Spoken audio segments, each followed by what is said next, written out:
On the 4th of March, the House of Keys will choose 4 people to become members of the Legislative Council. Prior to that vote, Agenda will be speaking with all the candidates so that you can find out more about the people that hope to become national politicians, voting in Tynwald on policy and finance and playing a significant role in shaping the laws of our island. On this evening's programme, we hear from the longest-serving Tynwald member, Bill Henderson MLC, who is hoping to retain his seat. So who is Bill Henderson? For those who don't know, perhaps if we start off by finding out a little bit about your who you are, your political record, things like that. So where did politics start for Bill Henderson? Okay, thanks, Phil. Yes, it's quite a story.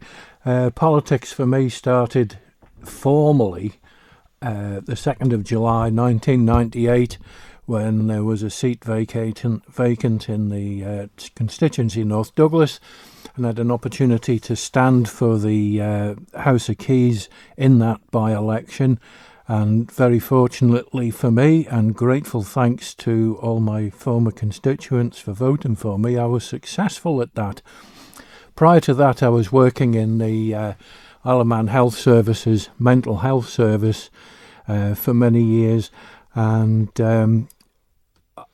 that really got my interest in politics because of the funding problems, even in those days, and what was clearly a division between general medical health and mental health. And mental health seemed to me to be always the poor relation to general medical health, as it were, and the disparity between funding between the two services.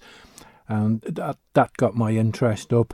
And in between times, industrial relations issues also got my interest up, because there was various conflicts within the health service across the board at the time, especially with the nurses grading in sort of 1988, 89, 90 period, and that caused considerable unrest throughout the health service because of the criteria being applied to posts and people receiving lower grades than they felt, and others, and myself included, felt that they should be on a higher grade. So that introduced me into the world of union work, industrial relations. I worked with Bernard Moffat in the Transport and General Workers Union with our newly founded nursing division, representing healthcare staff, professionals and otherwise for many years in pursuit of the grading exercise and betterment for people's gradings and so on.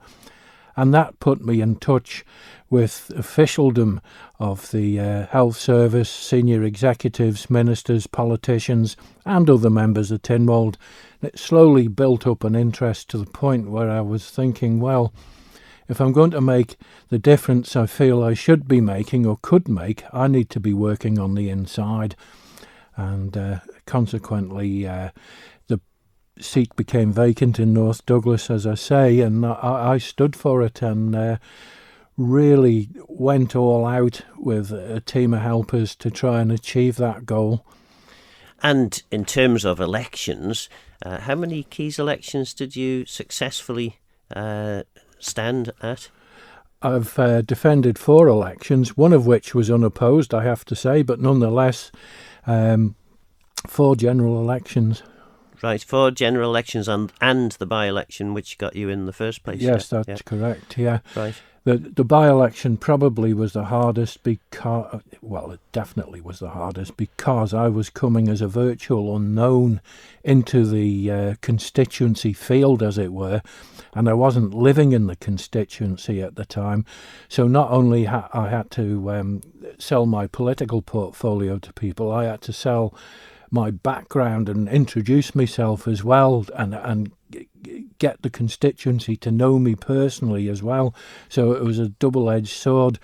Huge amount of work went into that, Phil. Monstrous weeks and weeks and weeks of 7-day weeks, basically, to achieve that. So you are one of those rare things now in Manx politics, a politician with experience. Does that count for something? I'm absolutely convinced it does, Phil. With some sort of employment background, not just any employment, but you need to have a firm grounding in something such as the health service or Department of Education, for instance, or Home Affairs or wherever. But the health service background certainly gave me a platform to work from.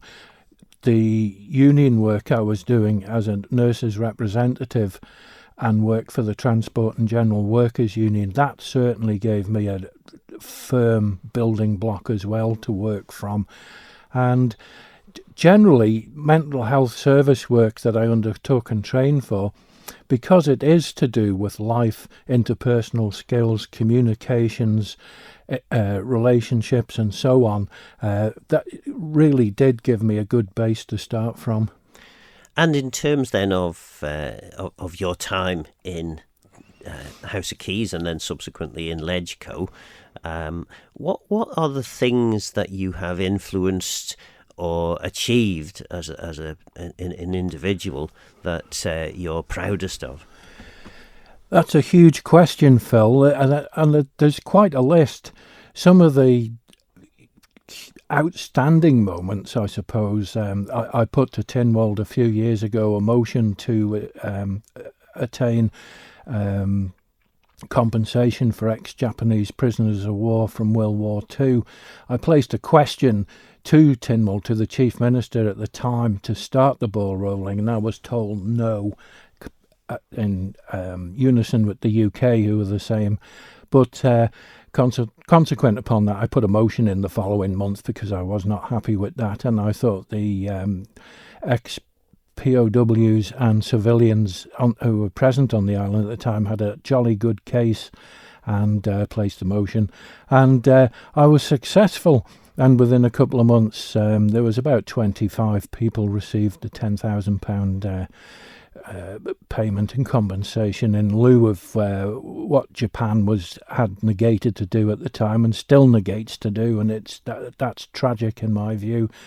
However, one of the biggest thing about that was the international repercussions that rippled out from that, and I'm not blowing my own trumpet here, but it was closely watched in Westminster. It was closely watched around the world what was going on in the Isle of Man Parliament with regards to this, because most places, bar one or two notable exceptions, had refused to assist. Certainly the UK government of the day had. And within a week of my motion being successful, there were questions in the House of Commons in Westminster, would the British Prime Minister do likewise? And within a few months there was a turnaround within the policy thinking behind this, and UK ex-prisoners of war, Far Eastern prisoners of war, were compensated as well. But the reach went further. I had contacts from New Zealand, Australia, Canada, all over the place. Canadian government who had done compensation payments to ex-prisoners of war in the Far East. And it was a tremendous thing to have done to actually make all the contacts, Phil. But moving forward, I've looked at empty properties initiatives. I've brought in various or sponsored various tranches of legislation, including the credit union bill, which was initially promoted by a former member and extremely held in extremely high regard, Dr. Edgar Mann, and I was fortunate enough to be able to pick that up, which helps people on lower incomes especially to save and make ends meet every week and so on. And it's a really fine initiative, and I was proud to be able to progress that. In terms then of your involvement, sort of union involvement, I mean, quite clearly you have a probably centre-left would describe you well in terms of your politics. Has that been an easy position to be in, or an easy sort of political stance to have in Tynwald? Well, I've had to make some firm lines with regards to my position. You're a Tynwald member first and foremost, and you're there for the good of the nation as a national entity, if you like. You're a representative of the people and your constituents. So you can't, it doesn't matter what you're affiliated to, you can't just, to me anyway, you can't just go into a parliament and represent an outside interest in the way you suggested, Phil, that might cause a conflict. But what I have done, though, is make sure that industrial relations matters, employment matters and so are on my agenda in a general terms, and addressed those issues as I've been going along, and certainly facilitated meetings between unions and governments and so on, and been the go-between, sat on the National Economic Board with the Chief Minister before now and the unions and so on, in a more national capacity, if you like, and certainly with looking at pension reforms for the public sector in the 2010-11 area. I was able to move an amendment in Tynwald to just hold off on the reforms for further consultation and so on, and luckily that worked, and the matter was progressed to the GUS scheme as we have now. So I've had to readjust my thinking, if you like, once elected, to keep an eye on my national priorities, as it were. And one thing that has changed quite dramatically in the several decades you've been in Tynwald is the role and function of Legislative Council. It doesn't seem. I mean, it's hard to put a finger on this because things have obviously changed. It appears certainly in the Keys' mind, I think, that LegCo is not, or LegCo members are deemed to be kind of second-class Tynwald citizens. You're being basically, you're told that you're not supposed to be engaged or upfront about sort of political issues, and yet you are in Tynwald voting on politics and finance. That must be quite a difficult thing for the new LegCo members, let alone someone who has known the old way in which LegCo used to function. Well, your observations are right, Phil, in a way.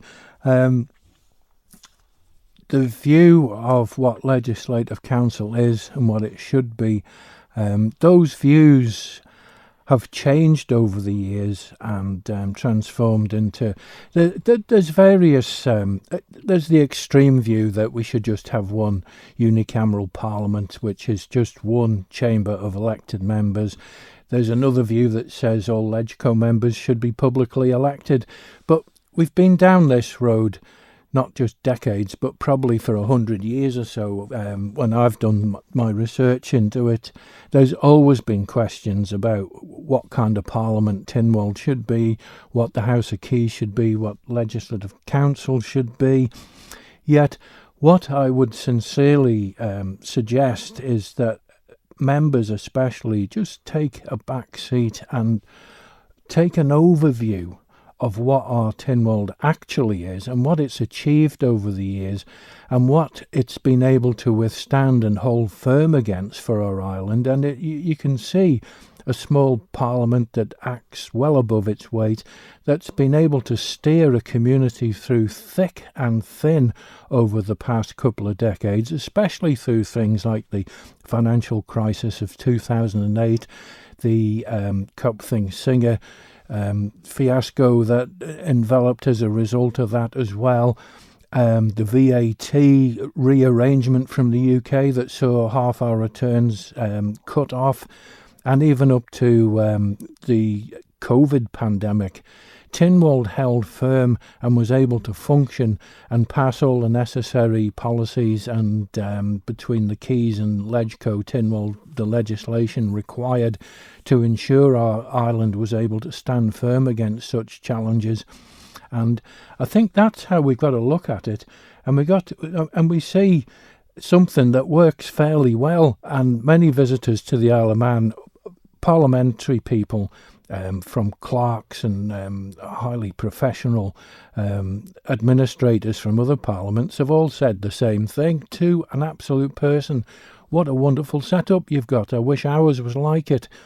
So we need to be careful how we push our ideas. I think most people can see that Tynwald actually works quite well. Everything's got faults and everything's got room for improvement. I accept that, and I certainly embraced change and reform and supported a lot of the Lisvane inquiry recommendations that were put through in the huge Lisvane debates from 2007 to 2017 to 2018 that was brought forward by Mr. Speaker via his big amendment to those debates, and I supported most of that to effect the changes that we're seeing. So I view our Tynwald as working well. Legislative Council role, it's a branch of Tynwald. It functions as a revising chamber for legislation that's generally comes through from the House of Keys. We do the second look, the revision, the kind of quality assurance check on it to try and ensure that what goes out and affects the public in everyday life is fit for purpose, basically. You try your best, and it's a system that's held good and works well as far as that goes. And the other side of the LegCo equation is that LegCo can, in Tynwald Court especially, hold the council of ministers to account, can cause a policy or an issue or whatever to pause, and time for reflection, further consultation, and for that particular item to be brought back at a later date in a more suitable format or agreeable format. So it serves a vital function as far as that goes. I view the branches as similar. The House of Keys is the primary branch. I'm happy with that, and I've always accepted that being so. They are the directly elected representatives of the Isle of Man community. One of the biggest bonuses in our system is the fact that our second chamber, the Legislative Council, is elected by our publicly elected members. In many other places, as we see, upper houses or second chambers, as I like to call them, they're nominated.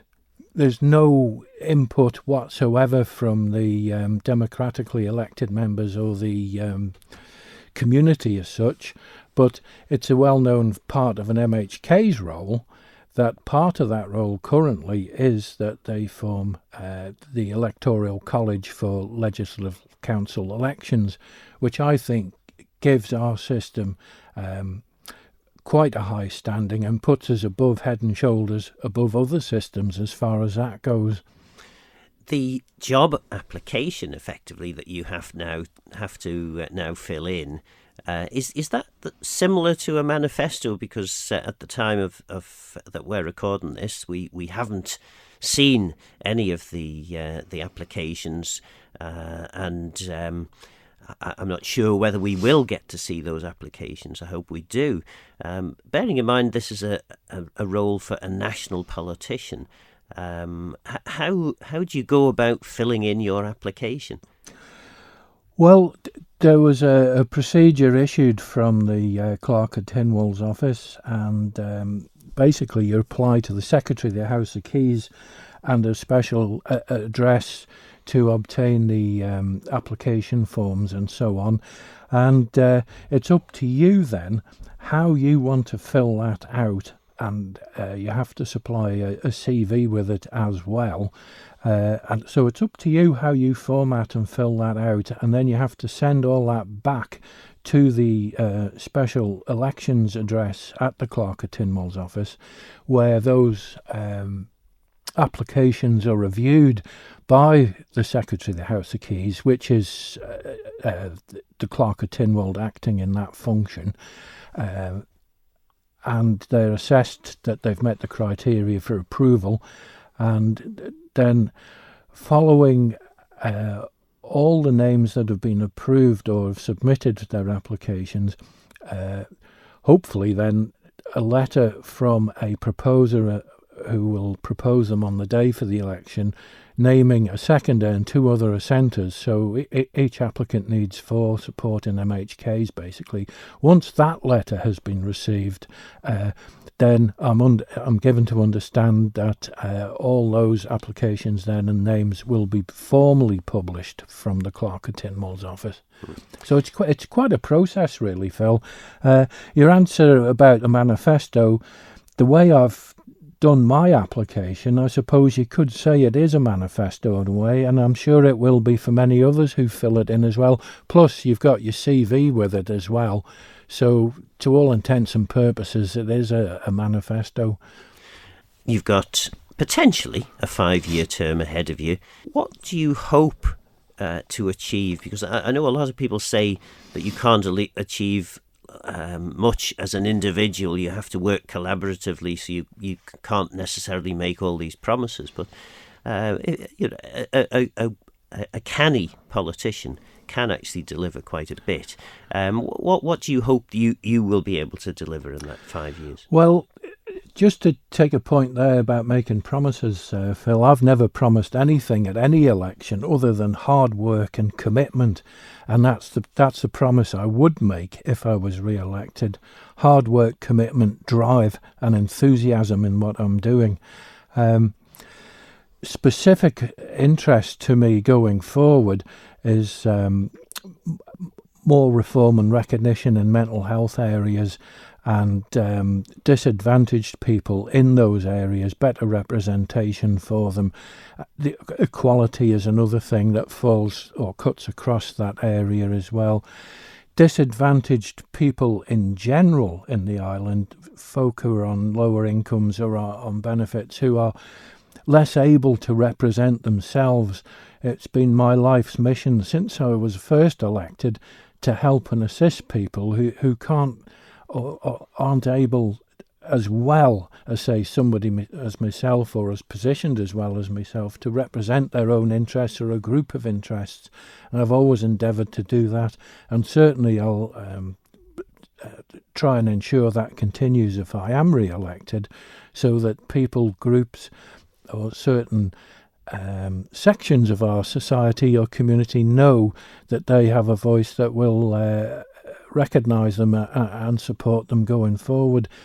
In the background, we've also got things like the housing issues that I'm very keen on. I moved an empty properties initiative a couple of years ago, which has now been taken very seriously by government going forward. I want to see that going much further to lower the amount of empty properties around the Isle of Man, being conscious that there is a issue with access to homes at the minute, both in the public sector and private sector, and affordable at that, Phil, I must say. And to that end, there's also even the issue with the sheltered housing tenants at the minute, whereby they're being charged commercial rates for their gas, whereas every other residential home address is paying a residential or lower rate. So that's something I have been following up on, but certainly something on my to-do list if I'm re-elected as well, to push forward that. Climate change issues are another one. I don't think we're taking it as seriously as we could do. And I respect people like Stu Peters for saying that there's huge costs involved in here.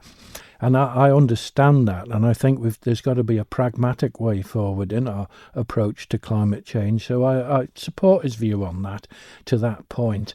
But I think there's a lot we can do that is very cost efficient or at little cost to address climate change, and we're not really pushing hard on those things. Looking further at employment law, I've been involved in consultations there, ongoing consultations. I'd like to see that progress further, again, dependent on whether I'm elected or not. Another topic that I've got on my to-do list, Phil, there's quite a bit really, and our national standing with regards to finances, and our international standing and our footing between ourselves and the United Kingdom, and indeed further afield. You are a member of Treasury, of course, and sadly we are running out of time now, but presumably the state of the economy and how we get back to reasonable levels of growth must be exercising minds in Treasury at the moment.